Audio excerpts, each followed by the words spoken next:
Hi friends, KKRTC Kalyana Karnataka ರಸ್ತೆ ಸಾರಿಗೆ ಸಂಸ್ಥೆಯಲ್ಲಿ ಕಂಡಕ್ಟರ್ ಮತ್ತು ಸಹಾಯಕ ಲೆಕ್ಕಿಗ ಹುದ್ದೆಗಳಿಗೆ ನೇಮಕಾತಿ ನಡೆಯಲಿದೆ.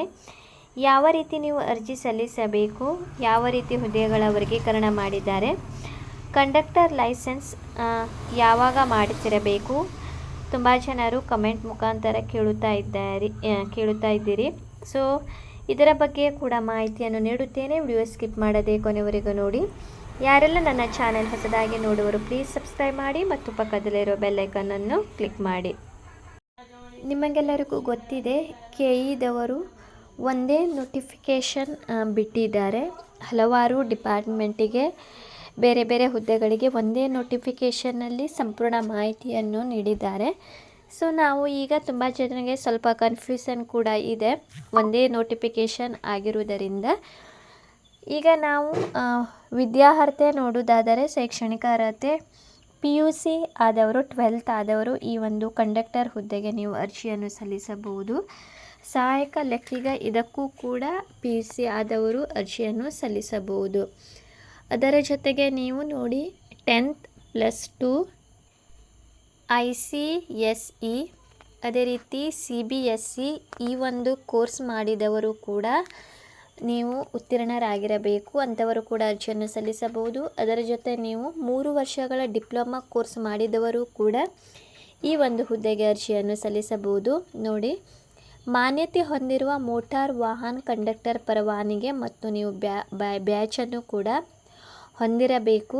ಇದಕ್ಕೆ ಇದು ಕಡ್ಡಾಯವಾಗಿದೆ. ಯಾರು ನಿರ್ವಾಹಕ ಹುದ್ದೆಗೆ ಅಪ್ಲಿಕೇಶನ್ ಹಾಕುತ್ತೀರಿ. ತುಂಬ ಜನರಿಗೆ ಒಂದು ಗೊಂದಲ ಕೂಡ ಇದೆ. ಈ ಒಂದು ಕಂಡಕ್ಟರ್ ಲೈಸೆನ್ಸ್ ಯಾವಾಗ ಮಾಡಿಸಬೇಕು, ಎಷ್ಟು ವರ್ಷ ಆಗಿರಬೇಕು ಅಂತ. ನೋಡಿ ಫ್ರೆಂಡ್ಸ್, ಕಂಡಕ್ಟರ್ ನೀವು ಒಂದು ಲೈಸೆನ್ಸ್ ಮತ್ತು ಬ್ಯಾಚನ್ನು ನೀವು ಅರ್ಜಿ ಸಲ್ಲಿಸಲು ಕೊನೆಯ ದಿನಾಂಕ 31/10/2025 ಒಳಗೆ ನೀವು ಮಾಡಿಸಿರಬೇಕು. ಈಗಲೂ ಕೂಡ ನೀವು ಮಾಡಿಸಿದರೆ ಓಕೆ, ಅಷ್ಟರ ಒಳಗೆ ನೀವು ಮಾಡಿಸಿರಬೇಕು. ಅಂಥವರು ಎಲ್ಲರೂ ಕೂಡ ನೀವು ಈ ಒಂದು ನಿರ್ವಾಹಕ ಕಂಡಕ್ಟರ್ ಹುದ್ದೆಗೆ ನೀವು ಅರ್ಜಿಯನ್ನು ಸಲ್ಲಿಸಬಹುದು. ಯಾವುದೇ ರೀತಿಯಿಂದ 1 ವರ್ಷ ಅಥವಾ 2 ವರ್ಷ ಮೊದಲೇ ಮಾಡಿರಬೇಕಂತ ಇಲ್ಲ. ಬಟ್ ಡ್ರೈವರ್ ಲೈಸೆನ್ಸ್ ನಿಮಗೆ ಗೊತ್ತಿದೆ, ಅಪ್ಲಿಕೇಶನ್ ಹಾಕುವ ಹೆವಿ ಡ್ರೈವಿಂಗ್ ಲೈಸೆನ್ಸನ್ನು ನೀವು 2 ವರ್ಷದ ಮೊದಲು ಮಾಡಿರಬೇಕು. ಸೊ ಅದರ ಸಲುವಾಗಿ ಸ್ವಲ್ಪ ಜನಗೆ ಸ್ವಲ್ಪ ಗೊಂದಲ ಇದೆ. ಬಟ್ ಕಂಡಕ್ಟರ್ ಲೈಸೆನ್ಸ್ ನೀವು ಎಟ್ ಪ್ರೆಸೆಂಟ್ ಈಗಲೇ ಮಾಡಿ ಕೂಡ ನೀವು ಅರ್ಜಿ ಸಲ್ಲಿಸಲು ಕೊನೆಯ ದಿನಾಂಕದ ಒಳಗೆ ನೀವು ಮಾಡಿ ಅಪ್ಲಿಕೇಶನನ್ನು ಸಲ್ಲಿಸಬಹುದು. ಅದೇ ರೀತಿ ಇದಕ್ಕೆ ಫಿಸಿಕಲ್ ಕೂಡ ಇರುತ್ತದೆ.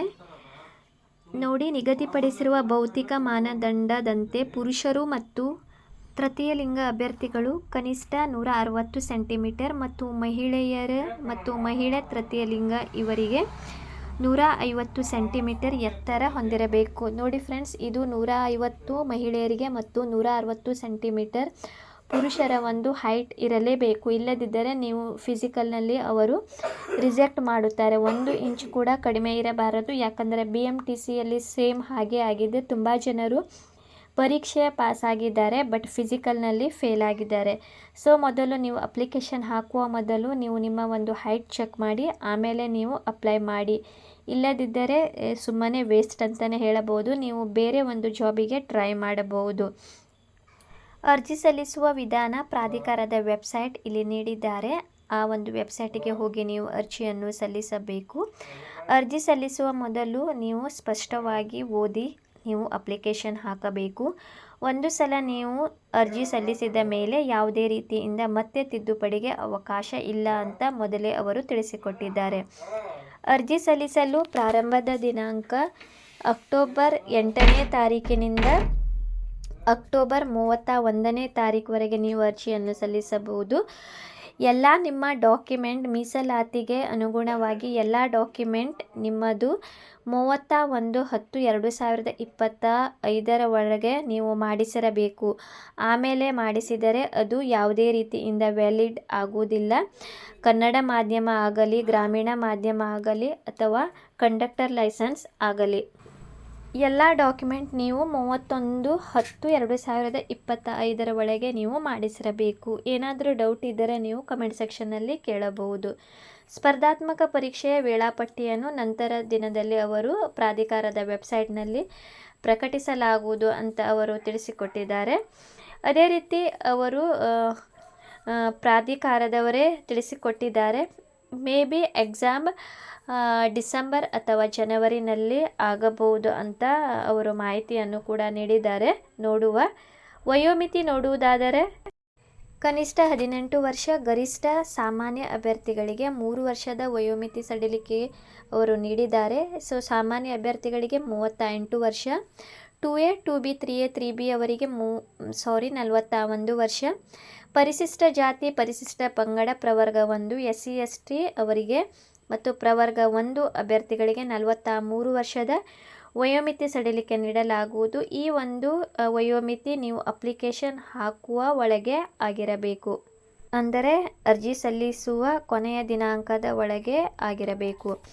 ಅದೇ ರೀತಿ ನಿಮಗೆ ಅರ್ಜಿ ಶುಲ್ಕ ಕೂಡ ಇದೆ. ಸಾಮಾನ್ಯ 2A 2B 3A 3B ಅವರಿಗೆ 750 ರೂಪಾಯಿ, ಪರಿಶಿಷ್ಟ ಜಾತಿ ಪರಿಶಿಷ್ಟ ಪಂಗಡ ಪ್ರವರ್ಗ 1 ಮಾಜಿ ಸೈನಿಕ ಮತ್ತು ತೃತೀಯ ಲಿಂಗ ಅಭ್ಯರ್ಥಿಗಳಿಗೆ 500 ರೂಪಾಯಿ, ವಿಶೇಷ ಚೇತನ ಅಭ್ಯರ್ಥಿಗಳಿಗೆ 250 ರೂಪಾಯಿ ಅರ್ಜಿ ಶುಲ್ಕವನ್ನು ನೀವು ಆನ್ಲೈನ್ ಮೂಲಕ ಪಾವತಿಸಬೇಕು.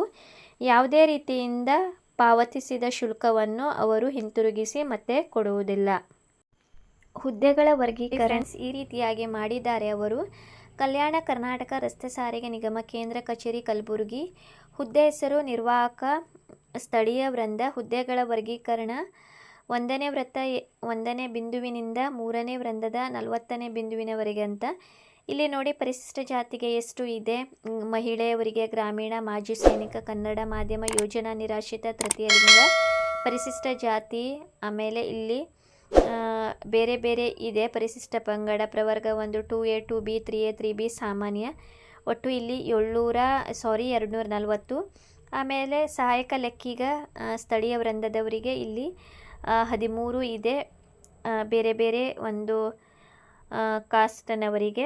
ಅದೇ ರೀತಿ ಇಲ್ಲಿ ಮತ್ತೆ ಇಲ್ಲಿ ಮಿಕ್ಕುಳಿದ ವೃಂದ ನಿರ್ವಾಹಕ ಹುದ್ದೆ ಅವರಿಗೂ ಕೂಡ ಇಲ್ಲಿ 60 ಹುದ್ದೆ ಇದೆ.